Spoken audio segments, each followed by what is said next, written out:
l'armée allemande est réduite à 100 000 hommes. Hitler est donc démobilisé, malgré lui, dans cette Bavière en pleine ébullition, où pullulent les groupes d'extrême droite.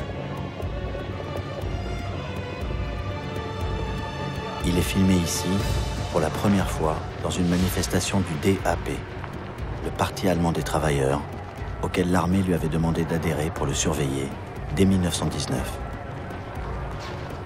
Faute de mieux, il y reste pour devenir agitateur politique à plein temps. La Bavière est alors très à droite, tandis que le pouvoir à Berlin est plutôt de centre-gauche et porte le nom de République de Weimar, du nom de la ville où vient d'être votée la nouvelle constitution.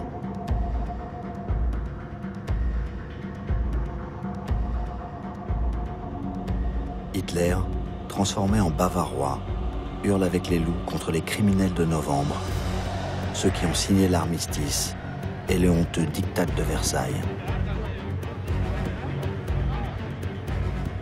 Des idées partagées par l'armée et surtout par les anciens combattants qui se réunissent dans les grandes brasseries de Munich, comme la Bürgerbräukeller, où Hitler fait sa grande entrée, le 13 août 1920, avec une conférence intitulée « Pourquoi sommes-nous antisémites ?»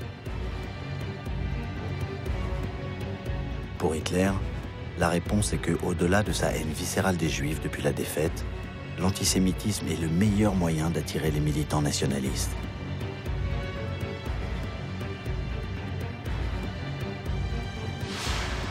Hitler galvanise les excités de son groupuscule d'extrême droite qui le prennent pour chef et lui procure une voiture, signe de son importance.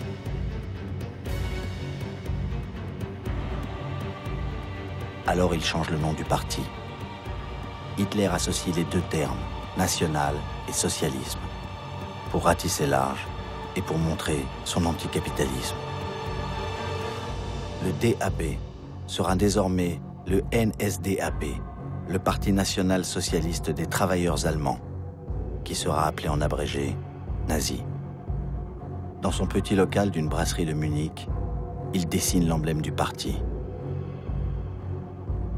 Il écrira dans Mein Kampf, « Après d'innombrables essais, je choisis un drapeau rouge pour montrer la dimension sociale de notre mouvement, avec un rond blanc pour sa vocation nationaliste et la croix gammée, symbole de l'arien, éternel antisémite. »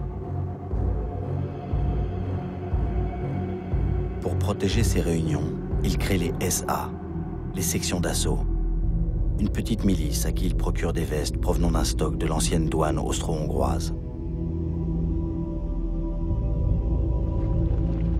Son radicalisme fait passer le parti de 2000 à 20 000 membres, 10 fois plus en un an.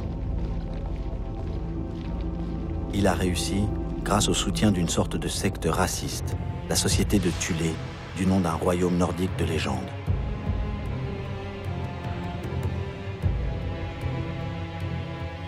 Ses membres financent un journal avec des fonds d'origine douteuse. Ce journal devient celui du parti nazi, avec un nouveau titre, Völkischer Beobachter, l'observateur racial. Son directeur, membre de la société de Thulé, est Alfred Rosenberg, qui se prétend le théoricien de l'antisémitisme. Confus et le plus souvent délirant, il sera l'un des grands inspirateurs de la Shoah.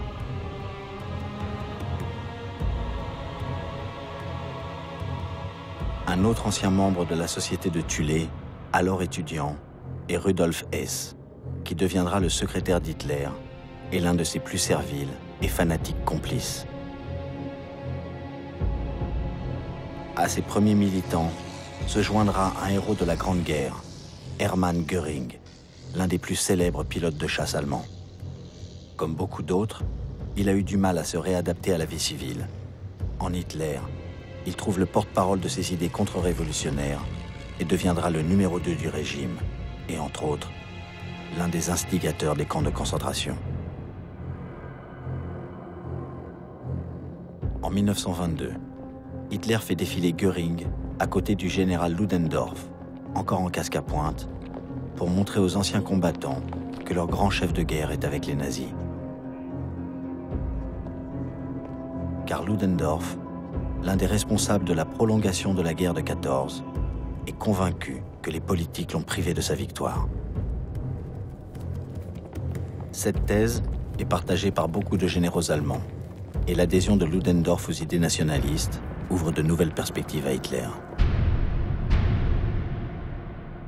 Tout paraît possible. En Italie, l'extrême droite, le parti fasciste de Benito Mussolini, vient de prendre le pouvoir.